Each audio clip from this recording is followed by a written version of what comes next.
She is an entrepreneur, a former NASA rocket scientist. She is flying high and plans to fly even higher. We're talking about Aisha Bowe. Welcome back to Techstination. I'm Fred Fishkin. Aisha, very happy to see you again, and congratulations on all of the continuing success. Thank you, Fred. It is great to be back with you. I always love talking to you. Thank you. And you'll be the first African American woman to fly with Blue Origin. We're getting to the lead here first. So tell us about that, where things stand. I know things have been, no pun intended, a little up in the air with the things that Blue Origin have been doing, but give us the overview.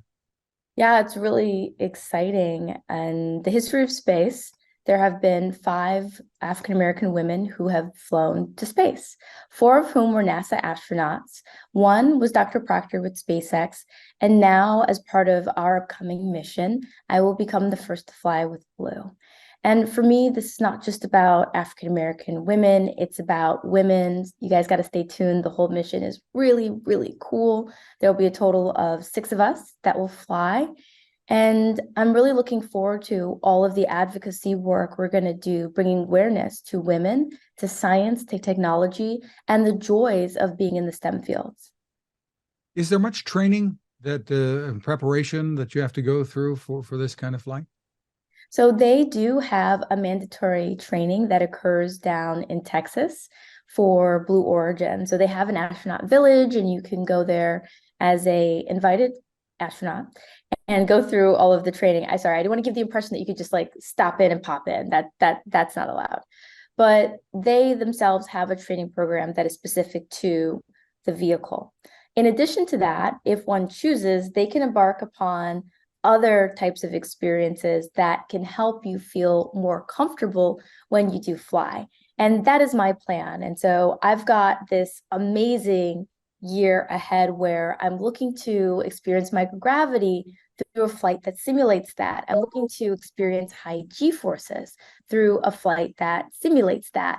And I want to be able to do all sorts of things like meeting analog astronauts, meeting NASA astronauts, meeting astronauts that have flown for other commercial missions to really kind of round out what I may hope to experience along the way and potentially do some science.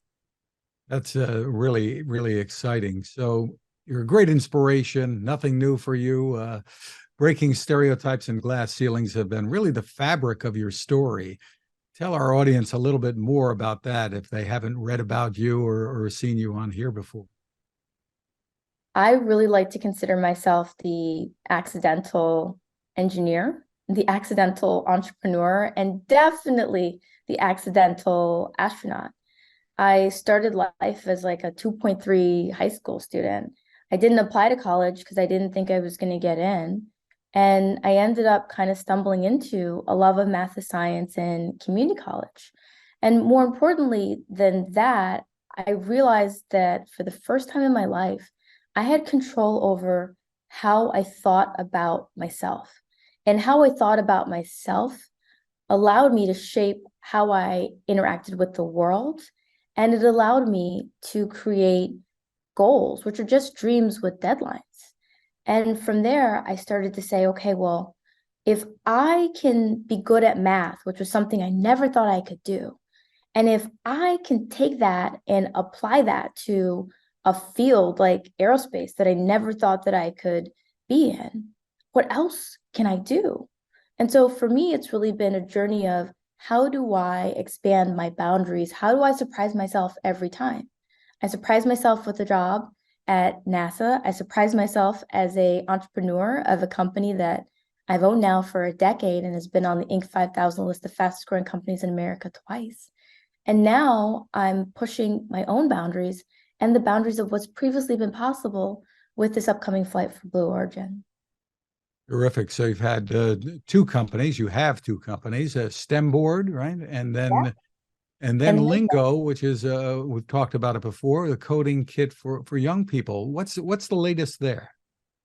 I'm so excited to share with you that we're getting ready to launch a new version of our Lingo site that includes an at-home subscription. Since we've launched Lingo, we have over 5,000 users, and even more people have enrolled in our accounts online. We support universities, we support middle schools, we support high schools, and we've been purchased in 10 countries. And Fred, I remember speaking to you and you saying to me, Aisha, one day we're going to have this conversation a few years from now, and you're going to tell me about all the amazing growth that has happened in Lingo. And you were right. It continues to amaze me how many people resonate with the content. And I think the reason for this is I went about designing what I didn't have when I was younger, the thing that I wish I could have played with that may have got me more interested, not so much in engineering, but just in technology, because you don't have to be an engineer to be an entrepreneur. You don't have to be an engineer to be in technology. 80% of all fields in the future will require some STEM expertise, and you can get that with Lingo. So tell me how this is going to work. There are different areas of science that kids learn through the kits? Yeah, so we start off with an introductory lesson, no prior experience necessary, and it's called In the Driver's Seat. And our focus is to have students build through a series of lessons things that they've already interacted with, but they may not yet know how they work. And so we provide example code, we give you a hardware kit, we challenge you to put it together, and we have all the instruction online. And that instruction ties to detailed color-coded booklets, and we also provide support. And so we're really riding along the journey with the learner as they start by building their confidence and their exposure to what it takes to be in a STEM field. Just terrific. You know, when it comes to young people, parents often wonder which buttons to push, you know, how much screen time is too much, social media, games. What's your message to parents and young people, I guess, as well, about what they should be spending their time on? I really like anything that pushes you to build with your hands and build confidence in your ability to think critically about the world around you. I'll be the first to say that I actually grew up with limited exposure to TV. I think part of that was me just wanting to, I was a kid that wanted to read, and I spent a lot of time on the road playing sports. I was a gymnast. And so we were traveling, we were training, we were doing a lot. But one of the things that I always liked to do was build with my hands. But I didn't connect how building things and connecting things or even asking critical questions applied to a job. So with Lingo, what I love about it is, for me, I think that in the future we're going to find that people will be able to go online and learn the skills that they need to be successful in the things that interest them. So I approve of these courses that are online and these people who are leading YouTube videos. Fred, I learned a lot on YouTube. I learned half the stuff that I do in my home. Like, I learned how to double stuff a duvet on YouTube, and it looks fantastic. You know, how to make pancakes that look like Rudolph. I get a lot of information from YouTube that I would not have gotten in school. But where I'm going with this is I think that the future is a combination of online and hands-on learning, and building the confidence to apply that to whatever problem really sparks someone's imagination and curiosity. It's amazing what you can do. I fixed our oven by going on YouTube and finding the solution, ordering the part online, so it's there the next day, and saved I don't know how much money, but it's more than that. You get the satisfaction, right? So Yeah, what I are personally your feel what are old. your thoughts about AI, Aisha? And even though it's in your name, so what are your hopes or concerns about our artificial intelligence? I feel like I cannot answer this question without dropping a Hidden Figures reference. So, did you see that movie? Of course. Okay. And do you know the part where the ladies learn about the computers and they decide that they're going to learn how to operate the computers? And they were invaluable before, but they became even more invaluable after. I feel like we're living that, because AI will in many ways accelerate a lot of what is happening in the world around us. That said, oftentimes an algorithm is only as good as the smartest person in the room that helped to create it. And so there's a lot of opportunity for people to get involved to shape the future of AI, as well as the application of the technology and those positions, which most people have not yet had the knowledge, to get involved, because there are just now new programs and new courses and training will allow those individuals to have very successful careers. Now, that may mean that there are other roles that shift, but I believe that AI is going to create more jobs than it replaces. And it is a terribly exciting time. And I'll admit, I talk to ChatGPT almost every day because I'm trying to figure out how to create better prompts. I'm asking it questions and I use it for research. I really want to be able to tap into all the knowledge that it has access to be able to help solve questions and even fill gaps where maybe I don't yet have resources. There's talk in Washington about, trying to come up with a way to regulate it, to put safeguards up. What concerns do you have, if any, about I the think, future? yeah, I agree with that.